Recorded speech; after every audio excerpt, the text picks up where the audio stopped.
Assalamualaikum warahmatullahi wabarakatuh. Salam sejahtera untuk kita semua. Perkenalkan, saya Anindya Putri Anora, mahasiswa dari Universitas Muhammadiyah Surakarta, Prodi Manajemen Fakultas Ekonomi dan Bisnis, dengan NIM B100240434.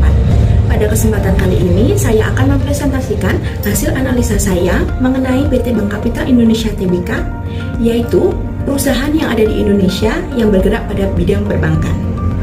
Pada presentasi kali ini akan saya bagi menjadi 4 bagian. Yang pertama yaitu profil perusahaan, yang kedua keunggulan kompetitif, yang ketiga analisa rasio keuangan, yang keempat yaitu kesimpulan. Yang pertama di sini saya akan menjelaskan tentang profil perusahaan. PT Bank Kapital Indonesia Tbk ini sudah berdiri sejak tahun 1989. Bergerak di bidang perbankan, komersial, dan retail.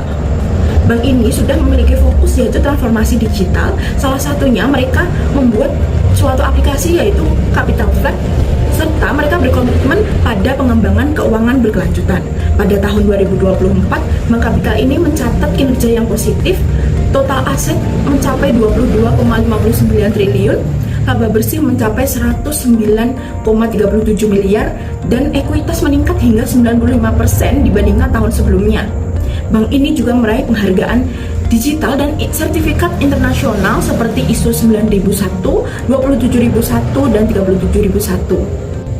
Selanjutnya, saya akan menjelaskan tentang keunggulan kompetitif.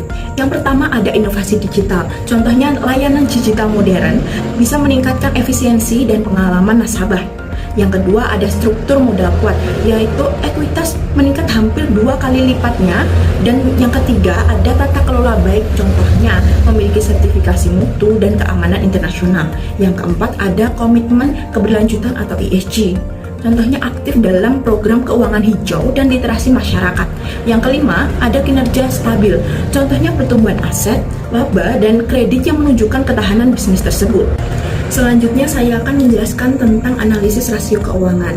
Di sini saya mengambil 2 jenis rasio, yaitu yang pertama rasio likuiditas, saya mengambil quick rasio, dan yang kedua saya mengambil rasio solvabilitas, saya mengambil debt to equity ratio atau DER.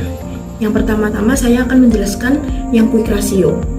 Quick ratio meningkat dari 21,36% di tahun 2023 menjadi 41,46% di tahun 2024. Peningkatan ini menunjukkan kemampuan bank dalam memenuhi kewajiban jangka pendek semakin baik. Yang kedua, saya akan menjelaskan debt to equity ratio atau DER. Turun dari 468,1% menjadi 241,1%. Hal ini menandakan struktur permodalan yang semakin sehat dan risiko keuangan yang semakin menurun. Dan yang terakhir adalah kesimpulan.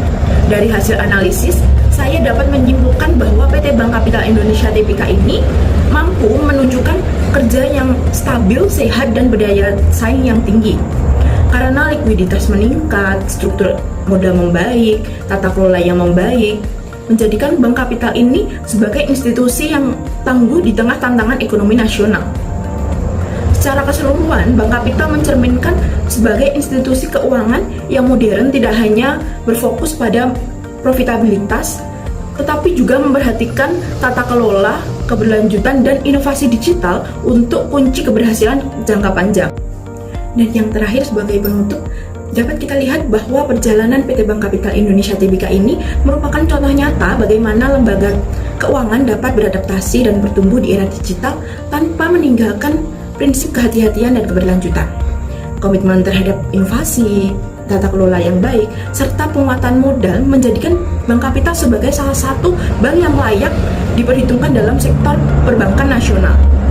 Melalui analisis ini kita juga dapat mengetahui bahwa rasio keuangan bukan hanya sekedar angka, melainkan cerminan dari kemampuan perusahaan dapat mengelola keuangan secara bijak. Dengan manajemen yang kuat, strategi yang tepat, Bank Kapital diharapkan mampu terus bertumbuh dan memberikan kontribusi positif bagi perekonomian Indonesia. Dengan demikian, presentasi yang dapat saya sampaikan, semoga bermanfaat dan menambah wawasan kita semua. Wassalamualaikum warahmatullahi wabarakatuh.